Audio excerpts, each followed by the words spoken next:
সিলেটে ৮৮.৮, রংপুরে ৮৮.৮। আপনারা যেখানে আছেন বিবিসি আপনার সাথেই আছে।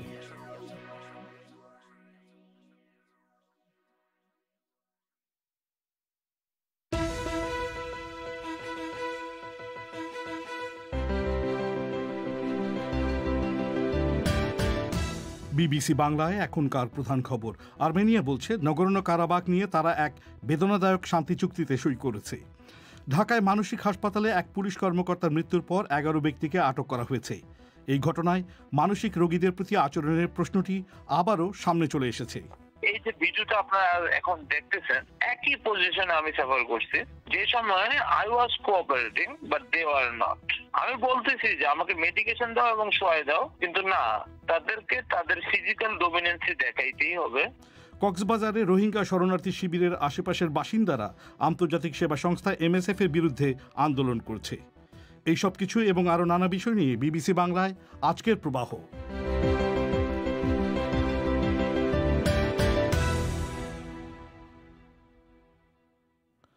আজকের আয়োজনে আপনাদের সবাইকে সাদর আমন্ত্রণ জানাচ্ছি। আমি মাসুদ হাসান খান।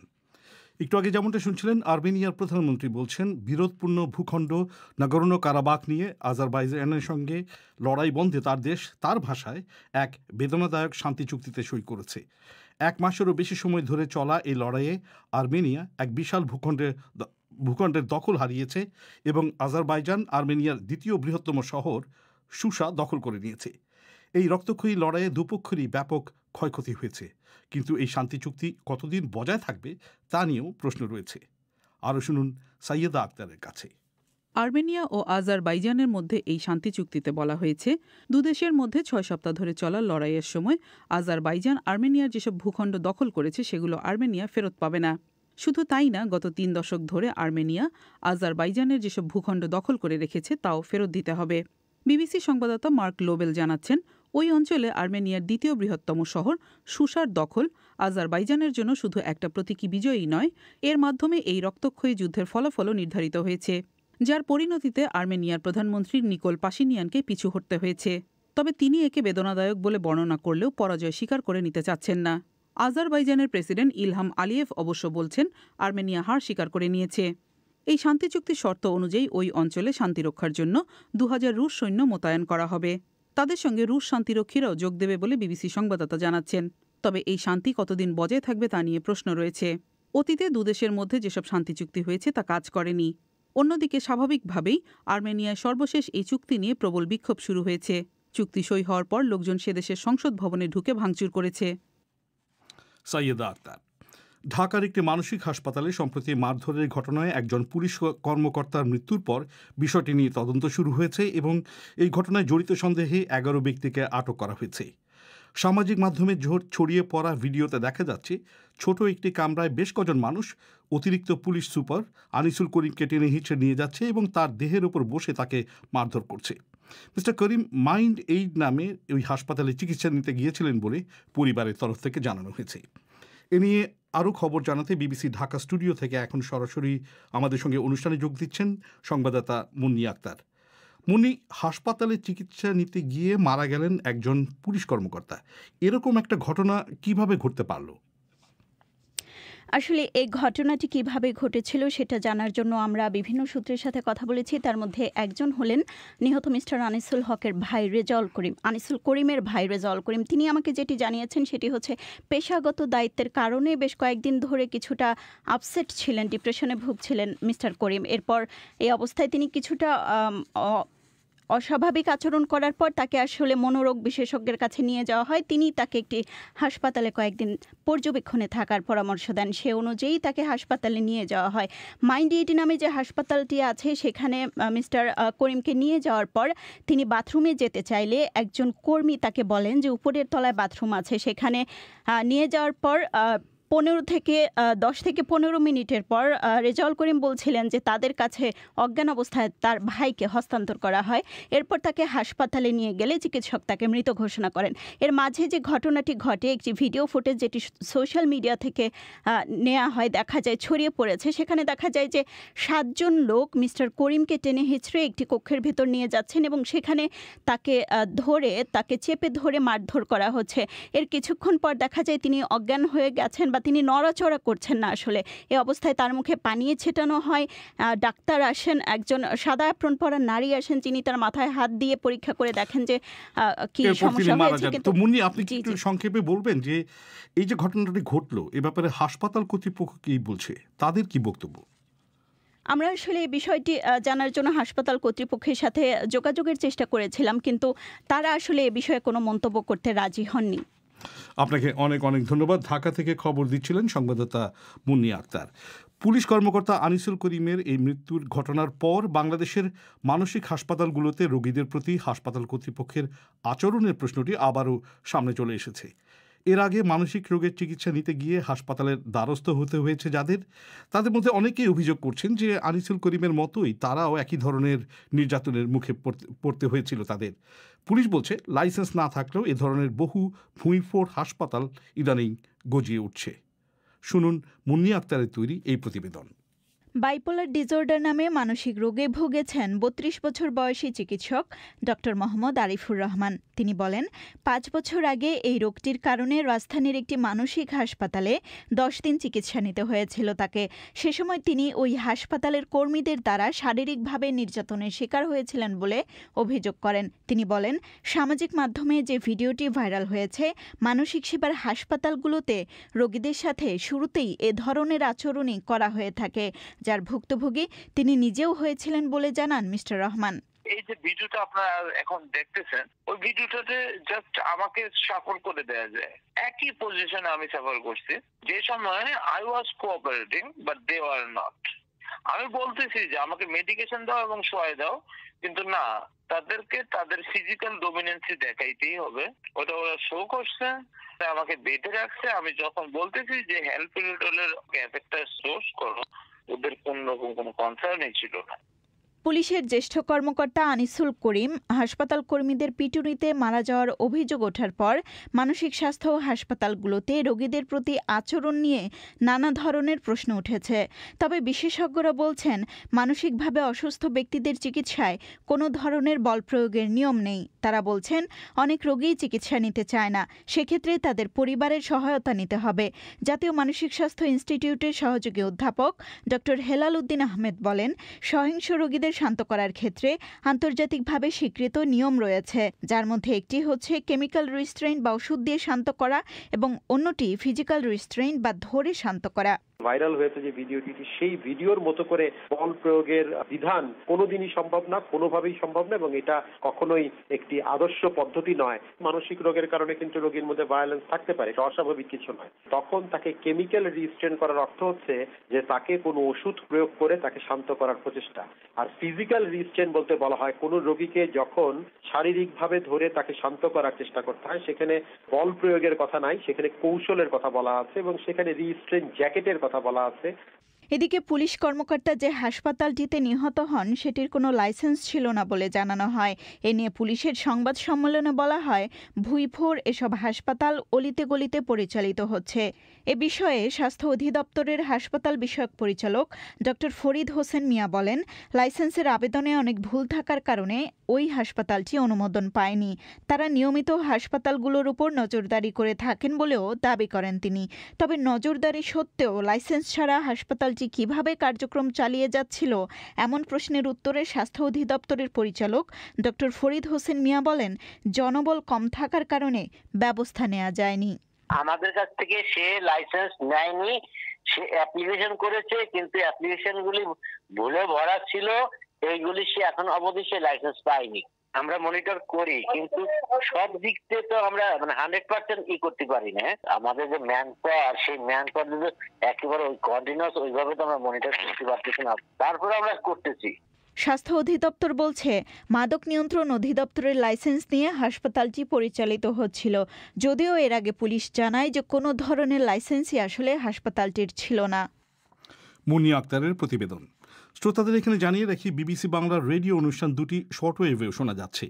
বাংলাদেশ সময় সন্ধ্যে 7:30 আর ভারতীয় সময় সন্ধ্যে 7টায় প্রবাহ প্রচারিত হচ্ছে 9510, 9900 আর 11750 কিলোহার্টজে, যথাক্রমে 31, এবং 25 মিটার ব্যান্ডে। আর বাংলাদেশ সময় রাত 10:30 ও ভারতে রাত 10টায় পরিক্রমা প্রচারিত হচ্ছে 7265 এবং 9585 কিলোহার্টজে, যথাক্রমে 41 ও 31 মিটার ব্যান্ডে। আপনারা শুনছেন বিবিসি বাংলার সন্ধেবেলার আয়োজন প্রবাহ। আপনাদের সঙ্গ দিচ্ছি আমি মাসুদ হাসান খান। বাংলাদেশের কক্সবাজার জেলার উখিয়ায় রোহিঙ্গা শরণার্থী শিবিরে আন্তর্জাতিক সেবা সংস্থা মেডসন সান্স ফ্রন্টিয়ের বা MSF এর বিরুদ্ধে স্থানীয় বাসিন্দারা বিক্ষোভ করছেন। তাদের অভিযোগ, চিকিৎসা সেবা দেওয়ার কাজে কর্মী নিয়োগে MSF স্থানীয় লোকজনকে অগ্রাধিকার দিচ্ছে না। উখিয়ার পালংখালী সহ কয়েকটি ইউনিয়নের লোকজন গত 2 দিন ধরে MSF কর্মীদের শিবিরের ভেতরে ঢুকতে বাধা দিয়েছে। MSF বলছে তাদের কর্মীরা শিবিরের চিকিৎসা সেবা দিতে গিয়ে হয়রানির শিকার হচ্ছেন। শুনুন ঢাকা থেকে সংবাদদাতা কাদির কল্লোলের প্রতিবেদন। কক্সবাজার, টেকনাফ এবং উখিয়ায় 11 লাখের বেশি রোহিঙ্গা শরণার্থী রয়েছেন, যে 34টি শিবিরে। এর মধ্যে 27টি শিবিরেরই অবস্থান উখিয়ার পালংখালী ইউনিয়নে। আর এই ইউনিয়নের শিবিরগুলোতে প্রায় 7.5 লাখ রোহিঙ্গা অবস্থান করছেন। ইউনিয়নটিতে স্থানীয় মানুষের সংখ্যা প্রায় 55,000। স্থানীয় লোকজনই সেখানে সংখ্যালঘু হয়ে পড়েছেন এবং রোহিঙ্গাদের কারণে স্থানীয় লোকজনই সেখানে কাজ পান না বলে তারা অভিযোগ করেছেন। পালংখালী সহ কয়েকটি ইউনিয়নের স্থানীয় লোকজনের ফোরাম অধিকার বাস্তবায়ন কমিটির নেতা ইঞ্জিনিয়ার রবিউল হোসাইন বলেছেন, রোহিঙ্গা শিবিরে সাধারণ স্বাস্থ্যসেবার জন্য স্থানীয় লোকজনকে বাদ দিয়ে রোহিঙ্গাদের এবং দেশের অন্য অঞ্চল থেকে কর্মী এনে সেখানে সেবা দেয়া হচ্ছে। সেজন্য তারা আন্তর্জাতিক সেবা সংস্থা মেডসন সান্স ফ্রন্টিয়ের বা MSF এর বিরুদ্ধে আন্দোলনে নেমেছেন। আমরা যেটা আন্দোলন করছি এটা হচ্ছে MSF, যারা পালংখালী ইউনিয়নের 14 এবং 15 দুইটা ক্যাম্পে 283 জন রোহিঙ্গা নিয়ে তাদের স্বাস্থ্যসেবা কার্যক্রম পরিচালনা করতেছে, যাদের বেতন 16,000 থেকে প্রায় 74,000 টাকা পর্যন্ত। যেখানে এই 283 জনের মধ্যে 42 জন রোহিঙ্গা পেয়েছি যারা চাকরি করে, কিন্তু RRC NGO কিছু নিয়ম ঘোষণা করছে, রোহিঙ্গারা চাকরি এবং ভলান্টিয়ার হিসেবে কাজ করতে পারবে না। ইমার্জেন্সি বেসিসে কিছু সংখ্যক যদিও করে, তাদের নিজস্ব পরিচয়পত্র লাগবে, NGO আইডি কার্ড না। এটা হচ্ছে প্রথম। 2 নাম্বার, স্থানীয়দের চাকরির ক্ষেত্রে অগ্রাধিকার দিতে হবে। এদের প্রায় 90% রোহিঙ্গা নিয়ে কার্যক্রম করতেছে। তখন আমরা কোনো উপায় না দেখে মাঠে আন্দোলনে নামছি। তিনি আরো জানিয়েছেন, গত 2 দিন তারা শিবিরগুলোর বাইরে রাস্তায় বিক্ষোভ করেছেন এবং MSF এর কর্মীদের বাইরে থেকে শিবিরে যেতে বাধা দিয়েছেন। স্থানীয় প্রশাসনের কর্মকর্তারা বলেছেন, স্থানীয় লোকজনের এই আন্দোলনের কারণে সেখানে রোহিঙ্গা শিবিরে স্বাস্থ্যসেবা বন্ধ হয়নি। এদিকে মেডসন সান্স ফ্রন্টিয়ের বা MSF এর বার্নার্ড ওয়াইজম্যান বলেছেন, তাদের কর্মীরা ভীতিকর পরিস্থিতির মধ্যে কাজ করছেন। MSF কর্মীরা কক্সবাজারে তাদের চিকিৎসা কর্মকাণ্ড চালাতে বাধার সম্মুখীন হচ্ছেন। তারা ভীতিকর অবস্থার মধ্যে দিয়ে যাচ্ছেন এবং নানা রকম হয়রানির শিকার হচ্ছেন। আমরা সকল গ্রুপকে আহ্বান জানাই, তারা যেন চিকিৎসা সেবার মতো গুরুত্বপূর্ণ ও মানবিক কাজে নিয়োজিত কর্মীদের বাধা প্রদান না করেন। উখিয়ায় স্থানীয় লোকজনের অধিকার বাস্তবায়ন কমিটির নেতা ইঞ্জিনিয়ার রবিউল হোসাইন বলেছেন, তাদের কমিটির পক্ষ থেকে তারা এর আগেও দেশি বিদেশি কয়েকটি NGOর বিরুদ্ধে আন্দোলন করেছিলেন। সেখানেও তাদের একই অভিযোগ ছিল যে এসব প্রতিষ্ঠান লোক নিয়োগে স্থানীয় লোকজনকে অগ্রাধিকার দেয়নি। কক্সবাজার থেকে শরণার্থী প্রত্যাবাসন সম্পর্কিত সরকারের অতিরিক্ত কমিশনার মোহাম্মদ শামসুদ্দোজা বলেছেন, লাখ লাখ রোহিঙ্গাকে আশ্রয় দেওয়ার কারণে স্থানীয় লোকজন যেহেতু ক্ষতিগ্রস্ত হয়েছে, সে কারণে সেখানে NGOদের সাধারণ কাজের জন্য লোক নিয়োগের ক্ষেত্রে তাদের অগ্রাধিকার দেওয়ার বিষয়ে সরকার থেকে এক ধরনের নির্দেশনা দেয়া আছে। এখন MSF এর বিষয়টা কি হয়েছে সেটা তারা জানার চেষ্টা করবেন বলে তিনি উল্লেখ করেছেন। যেহেতু তারা আশ্রয় দিয়েছে, তারা খাদ্য দিয়েছে, তাদের জায়গা, এই জন্য বলছে স্থানীয়দের এটা প্রাধান্য দিতে হবে। এখানে এটা এগ্রিড অনেকটা, সব পার্টনার জানে, সবাইকে বলা হয়েছে স্থানীয় পর্যায়ের লোক নেওয়া অগ্রাধিকার দিতে হবে। আমরা MSF কে জানতে চাইছি তাদের কোন লেভেলের নিয়োগ দিচ্ছে। এটা যদি স্কিল হয় সেই ক্ষেত্রে তো ভিন্ন কথা, স্কিল টেস্ট হবে। যেমন আপনার নার্স, সেই ক্ষেত্রে ডিপ্লোমা, আর কিছু জেনারেল পদ আছে গার্ড বা অফিস সহায়ক, যেগুলিতে লাগে না। আমরা এটা দেখতেছি তাদের থেকে, এটা কি আমরা জানবো আর কি। স্থানীয় প্রশাসনের কর্মকর্তারা জানিয়েছেন এমএসএফ এবং আন্দোলনকারীদের মধ্যে আগামীকাল একটি বৈঠকে সংকট সমাধানের ব্যাপারে আলোচনা হওয়ার কথা রয়েছে। কাদির কল্লোল। এবার বাদবাকি বিশ্বের কিছু খবর মোয়াজ্জেম হোসেনের কাছে। গত ৩০ বছর যাবৎ ফিলিস্তিনের অন্যতম শীর্ষ এক রাজনৈতিক ব্যক্তিত্ব সায়েব এরেকাত কোভিড-19 আক্রান্ত হবার পর ৬৫ বছর বয়সে মারা গেছেন।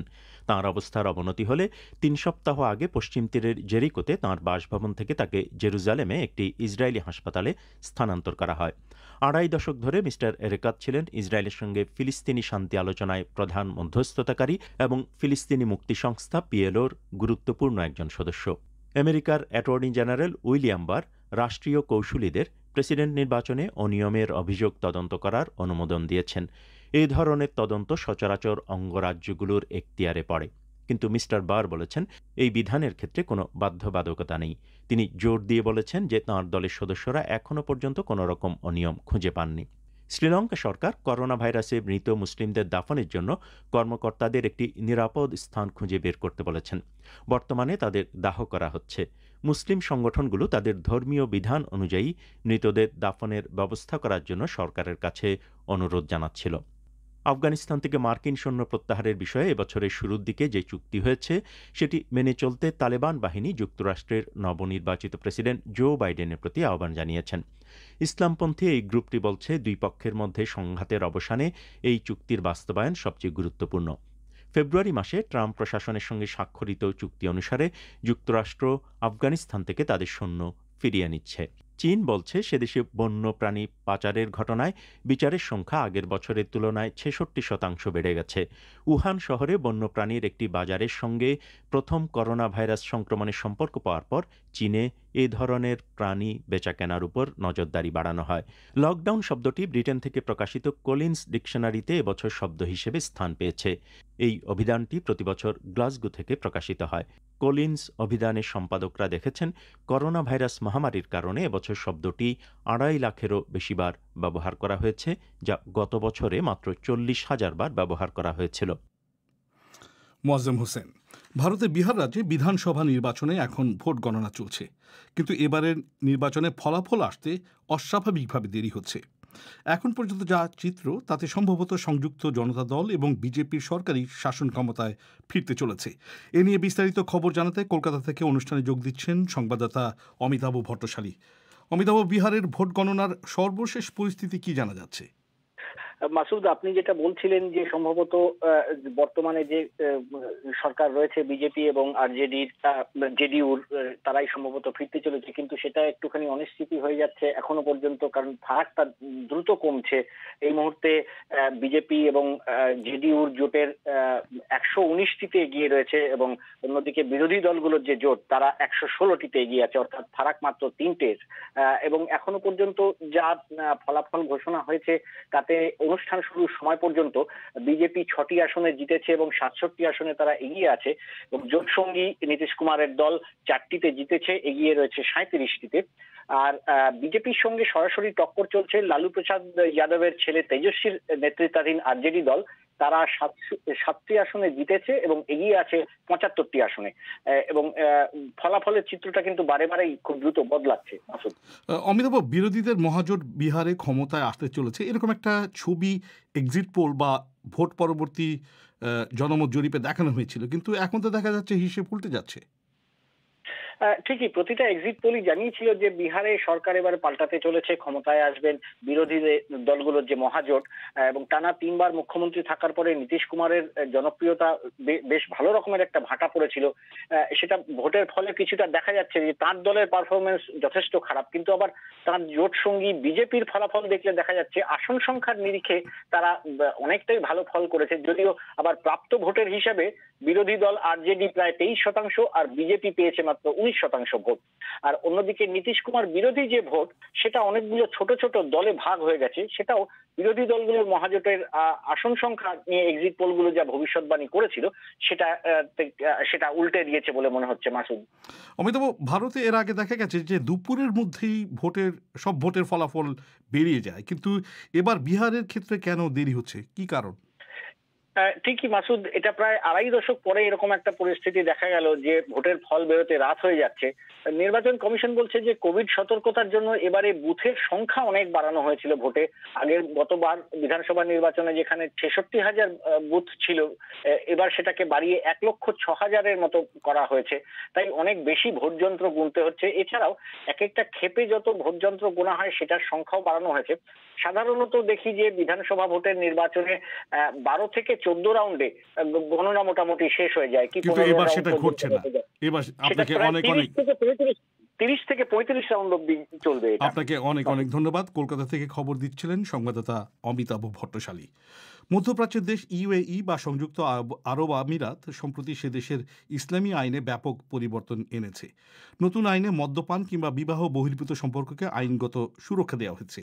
আর এসব পরিবর্তন ঘটছে ইসরায়েলের সাথে সম্পর্ক স্বাভাবিকীকরণের ওপর যুক্তরাষ্ট্রের তত্ত্বাবধানে এক ঐতিহাসিক চুক্তির পর। কর্মকর্তারা বলছেন আমিরাতে ভবিষ্যতে পশ্চিমা বিনিয়োগ এবং পর্যটন বৃদ্ধি তাদের লক্ষ্য। এসব আইন কানুনের পরিবর্তনকে দুবাই কিংবা আমিরাতের অন্যান্য রাষ্ট্রগুলোর মানুষজন কিভাবে দেখছেন জিজ্ঞাসা করেছিলাম দুবাইবাসী সাংবাদিক সাইফুর রহমানকে। এই আইনটা অনেককে অবাক করেছে, বিশেষ করে যারা ঐতিহাসিক কারণটা ধরতে পারছেন না। আর অনেকে স্বাভাবিকভাবে নিচ্ছেন, কারণ যেভাবে আধুনিকতার দিকে সমাজটা চলে যাচ্ছে, একটা ডিজিটাল স্পেসে পুরো সমাজ চলে যাচ্ছে, সেখানে আইনগত পরিবর্তনগুলো সেভাবে অ্যাডজাস্ট করা প্রয়োজন। কাজে এটার রিয়াকশনটা দুই জায়গায় হয়। এক ধরনের মানুষ যারা একেবারেই বুঝতে পারছেন না যে কেন হচ্ছে, তাদের অনেকের কাছে এটা অস্বাভাবিক। আবার অনেকেই এটাকে একটা সাধারণ প্রোগ্রেশন বলে ধরে নিচ্ছেন, অর্থাৎ এটাই হওয়ার কথা, এটাই হওয়া উচিত, এভাবে ধরে নিচ্ছেন। বাট এটা নিয়ে তেমন কোনো হইচই কোথাও হচ্ছে না। তো সংযুক্ত আরব আমিরাতের সমাজ জীবন দীর্ঘদিন ধরে ইসলামী আইনের কঠোর অনুশাসনের মধ্যে পরিচালিত হচ্ছিল। তো এখন কেন এই পরিবর্তনটা করা দরকার বলে মনে হচ্ছে? হ্যাঁ, একটু আমি সংশোধন করতে চাই। সংযুক্ত আরব আমিরাতের সমাজটা আসলে অনেক দিন ধরেই অনেকটুকু লিবারেল বা অনেকটা পাশ্চাত্যের দিকে যাচ্ছিল। আইনগত কিছু, যেমন শরিয়া ল এখানে আছে, তেমনি ভাবে মানুষ উন্মুক্ত ভাবে সমুদ্র বিহারে যেতে পারে, বিচে ঘুরে বেড়াতে পারে। রেস্ট্রিকশন কিছু আছে আইনগত, বাট এটা কোনো প্রয়োগ ছিল না। মানুষ অনেকটা ওয়েস্টার্ন কালচারে অভ্যস্ত হচ্ছিল। সমাজটা মোটামুটি ভাবে এগিয়ে এসছে অনেক দূর। তো সেভাবে সংযুক্ত আরব আমিরাতে আইন কানুনকেও কিছুটা পাশ্চাত্যের কাছাকাছি নিয়ে যাওয়ার চেষ্টা হচ্ছে। সংযুক্ত আরব আমিরাত হচ্ছে মধ্যপ্রাচ্যের সবচেয়ে ওয়েল কানেক্টেড রাষ্ট্র এবং এটি একটি উন্মুক্ত বাণিজ্য কেন্দ্র। ব্যবসায়িক এবং অর্থনৈতিক কারণেও তাদের এই আইন কানুনগুলো আর একটু লিবারেল করার প্রয়োজন ছিল, যাতে ভবিষ্যতে পাশ্চাত্য প্রাচ্যের পৃথিবীর বিভিন্ন জায়গার লোকজন এখানে আসতে পারে। একটি আইনের যেমন একটি বড় দিক হচ্ছে যে নারী এবং পুরুষ বৈবাহিক সম্পর্কের বাইরেও একত্রে বসবাস করার একটা জিনিসটাকে খুব লিবারেল আকারে দেখা হয়েছে। মদ্যপান মানে আগে এটা ছিল অবৈধ, তাই তো? আগে অবৈধ ছিল, আইনগতভাবে এটা অবৈধ ছিল। এখন এই নতুন আইনে এটাকে রিল্যাক্স করা হয়েছে। এটা একইভাবে যেমন লাইসেন্স না থাকলে মদ্যপান করাটা নিষিদ্ধ ছিল, কিন্তু হোটেলে গিয়ে যে কেউ মদ্যপান করতে পারতেন 5 স্টার 4 স্টার হলে, যেখানেতে অ্যালকোহলের লাইসেন্স আছে। এখন আপনি আউটসাইড থেকে যে কোনো মানুষ লাইসেন্স ছাড়াও মদ কিনে সেবন করতে পারেন, যেটা আগে অনেকটাই রেস্ট্রিক্টেড ছিল। তো এই জাতীয় ওপেননেসটা আস্তে আস্তে চলে আসছে এবং এটা সম্ভবত যুগের পরিবর্তনের সাথে তাল মিলিয়ে চলা, কিংবা এটা পাশ্চাত্য দেশগুলোকে একটি লিবারেল সামাজিক অবস্থানটা তুলে ধরার একটা প্রচেষ্টা হতে পারে। কারণ সংযুক্ত আরব আমিরাতের অর্থনীতিতে প্রচুর বৈদেশিক বিনিয়োগ তারা আশা করছেন, তারা আস্তে আস্তে অর্থনীতিকে খুলে দিচ্ছেন। কাজে সেই সাথে সেই যে পরিবর্তন এসছে তার মধ্যে কিছু পরিবর্তন হয়েছে নারী অধিকারের ব্যাপারে। জি, নারীর অধিকারটা অবশ্যই সংযুক্ত আরব আমিরাতে নারীর অধিকার মোটামুটি ভাবে অনেকটা পাশ্চাত্য সমাজের মতোই ছিল, যদিও কিছু কিছু জায়গায় একটু রেস্ট্রিকশন ছিল। আপনারা শুনেছেন বিচ থেকে ভদ্রমহিলাদের, ওয়েস্টার্ন ভদ্রমহিলা যাদের সংক্ষিপ্ত পোশাক পরিহিত, তাদেরকে 2-1 তুলে নিয়ে গিয়ে পুলিশ স্টেশনে আটকে রাখা হয়েছিল। কিন্তু সেগুলো থেকে আস্তে আস্তে দেশটা বেরিয়ে আসতে চাইছে। তো এই যে আইনগত পরিবর্তনগুলো করা হলো, যার একটা দীর্ঘমেয়াদী প্রভাব পড়তে যাচ্ছে ইউএইর সমাজ জীবনের ওপর, এর মাধ্যমে কি আসলে সমাজটাকে আরো বিভক্ত করে ফেলা হলো, যেখানে যারা শরিয়া আইন মেনে চলবেন তারা মনে করবেন না আমরা এইসব মানি না, আমরা আমাদের মতো থাকবো, এবং যারা মনে করছেন যে না তারা তাদের মতো করে থাকতে চান, আপনি যেটা বলছিলেন যে পাশ্চাত্যের ধারায় জীবনযাপন করতে চান, তারা আবার আরেকটা দল তৈরি হবে এবং মাঝখানে একটা ফল্ট লাইন থাকবে, এরকম কি একটা সম্ভাবনা রয়েছে বা ঝুঁকি রয়েছে? না, না, আমি সেটা মনে করছি না, কারণ সংযুক্ত আরব আমিরাতে দুটো ধারা বরাবরই ছিল। যেমন মসজিদ যেমন আছে একইভাবে সেখানে পাশাপাশি হোটেল এবং হোটেলের নাইট ক্লাব গুলো আছে, খোলাখুলি ভাবে সেখানে নাইট ক্লাবে যা হয় তাই হয়, এবং সেটা কোনো বিরোধ কখনো কেউ নিয়ে আসেন না। যার মসজিদে যাওয়া তিনি যাচ্ছেন, যিনি ধর্মকর্ম করার তিনি তারটা করছেন, এবং যার নাইট ক্লাবে যাওয়া তিনি যাচ্ছেন, এবং এটা ঐতিহাসিকভাবে হয়ে আসছে।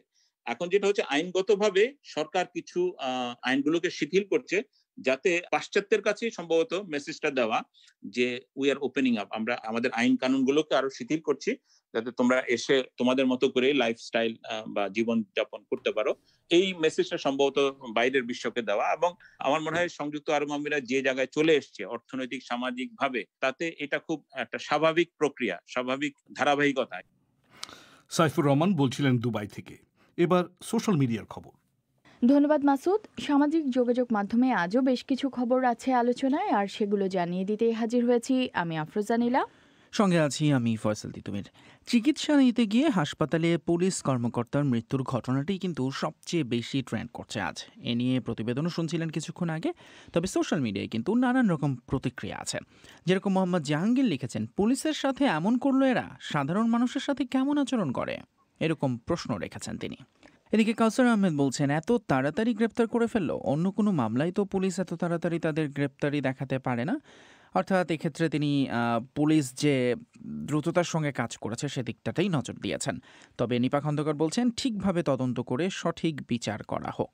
মাসুদ রানার মন্তব্য, পুলিশের এখন বোঝা উচিত বাংলাদেশে কেউ নিরাপদ নয়, তাই সব হত্যা মামলায় পুলিশের সঠিক ভূমিকা পালন করা উচিত। এই ঘটনার যে ভিডিওটি ভাইরাল হয়েছে সেটা নিয়েও কিন্তু অনেক মন্তব্য দেখা যাচ্ছে। সিবরাতুল নুসাইবা লিখেছেন, যারা মেরেছে তারাও এক ধরনের মানসিক রোগী, সঠিক বিচার করার আবেদন করছি। এদিকে আলোচিত এসআই আকবরের ধরা পড়ার আরেকটি ভিডিও কিন্তু আজ শেয়ার হতে দেখা যাচ্ছে সোশ্যাল মিডিয়ায়, যেখানে তিনি হিন্দি ও খাসি ভাষায় কথা বলে ছেড়ে দেবার অনুরোধ করছেন। হেফাজতে একজনের মৃত্যুর ঘটনায় সিলেটের বন্দরবাজার পুলিশ ফাঁড়ির বরখাস্ত উপপরিদর্শক আকবর হোসেন এই মুহূর্তে রিমান্ডে রয়েছেন। ভারত সীমান্ত এলাকায় তার আটকের বেশ কিছু ভিডিও সামাজিক মাধ্যমে ছড়িয়ে পড়তে দেখা যায়, এবং ভিডিওগুলো শেয়ার করে নানা ধরনের মন্তব্য করছেন সোশ্যাল মিডিয়া ব্যবহারকারীরা। মির্জা জলিলের মন্তব্য, এটা থেকে সকলেরই শিক্ষা নেওয়া উচিত। আপনার কর্ম ভবিষ্যতে আপনাকে মূল্যায়ন করবে। ক্ষমতার অপব্যবহার করবেন না, কারো ক্ষমতাই চিরস্থায়ী নয়। একই রকম মন্তব্য জীবন দেয়ানের। লিখেছেন, ওসি প্রদীপ, এসআই আকবরকে দেখে অন্য পুলিশ সদস্যরা যদি কিছু শিখতে পারেন তাহলে তাদের জন্য মঙ্গল হবে। অন্যদিকে একটা অনুপ্রেরণার খবর কিন্তু নজর কেড়েছে, সেটা হচ্ছে ৭৩ বছর বয়সে মাস্টার্সে ফার্স্ট ক্লাস ফার্স্ট।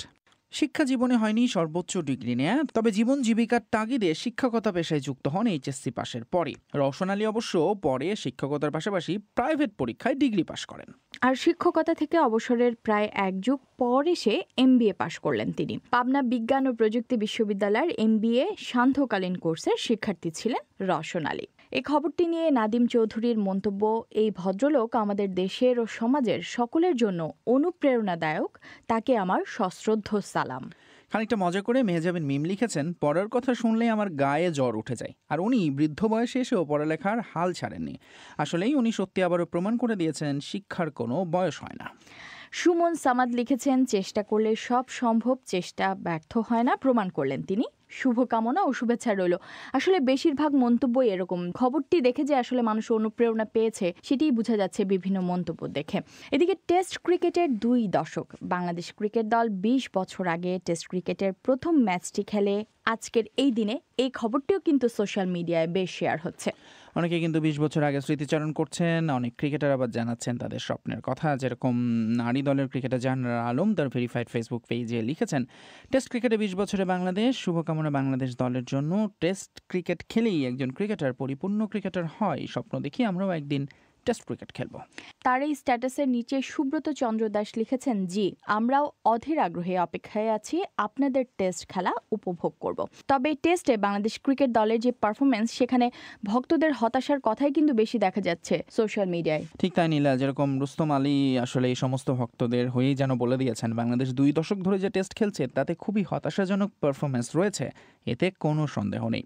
বাংলাদেশের এই 20 বছরের টেস্ট পারফরমেন্স নিয়ে কিন্তু বিবিসি বাংলার ওয়েবসাইট এবং ফেসবুক পাতাতেও রিপোর্ট রয়েছে। তো এসবই ছিল আজকের মতো সামাজিক যোগাযোগ মাধ্যমের আপডেট। ধন্যবাদ সবাইকে সঙ্গে থাকার জন্য। অনুষ্ঠান শেষে এবার সংবাদ শিরোনাম। আর্মেনিয়া বলছে নাগোর্নো কারাবাখ নিয়ে তারা এক বেদনাদায়ক শান্তি চুক্তিতে সই করেছে।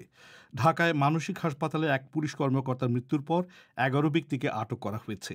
আর কক্সবাজারে রোহিঙ্গা শরণার্থী শিবিরে আশেপাশের বাসিন্দারা আন্তর্জাতিক সেবা সংস্থা MSF এর বিরুদ্ধে আন্দোলন করছে। বিবিসি থেকে আমাদের পরবর্তী অনুষ্ঠান পরিক্রমা প্রচারিত হবে আজই বাংলাদেশ সময় রাত 10:30টায় আর ভারতে রাত 10টায়। সেই অধিবেশন শোনার আমন্ত্রণ জানিয়ে এখনকার মতো বিদায় নিচ্ছি আমি মাসুদ হাসান খান। ধন্যবাদ বাংলা আয়োজনে সঙ্গ দেওয়ার জন্য।